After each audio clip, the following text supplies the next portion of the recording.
Deputy CM Pawan Kalyan వ్యాఖ్యలకు counter ఇచ్చారు Botsa Satyanarayana. PPP ప్రైవేటీకరణ పేరుతో అవినీతికి పాల్పడితే తప్పకుండా మా ప్రభుత్వం వచ్చిన తర్వాత కఠిన చర్యలు తీసుకుంటామన్నారు. ఇది బెదిరింపులు కాదు, తమ పార్టీ విధానమంటూ కౌంటర్ అటాక్ చేశారు. ఒక మాజీ ముఖ్యమంత్రి ఒకళ్ళు వచ్చి మిమ్మల్ని చంపేస్తాం, లేదంటే మిమ్మల్ని కూర్చోబెట్టి ఒక్కొక్క పోలీస్ అఫీషియల్ని మేము మీకు ఏంటో చూపిస్తాం, లేదంటే కాంట్రాక్టర్స్ని బెదిరిస్తున్నాం అంటే that will send a very wrong signal. అలాంటి వ్యాఖ్యలకి నా సమాధానం ఒకటే, పర్మనెంట్గా ఇలాంటి మాటలు రాకుండా ఉండాలంటే నాకు ఏం చేయాలో చాలా బాగా తెలుసు నాకు.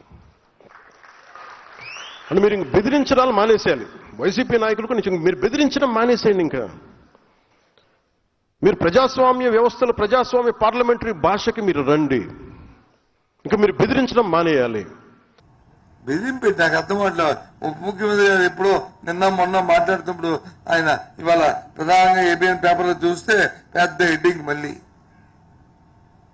బెదిరింపు వద్దని. బెదిరింపు ఏంటి? ఎస్, ఎవరైనా సరే అవినీతి దీని విధానంలో అవినీతికి పాల్పడి కార్యక్రమాన్ని ఎవరైతే చేస్తున్నారో, ప్రజా ఆరోగ్యాన్ని మీ స్వలాభం కోసం ఎవరైతే దీన్ని చేయాలని చూసారో తప్పకుండా వారి మీద కఠిన చర్యలు మా ప్రభుత్వం తీసుకోవడం జరుగుతుంది అని మళ్ళీ చెప్తున్నాం.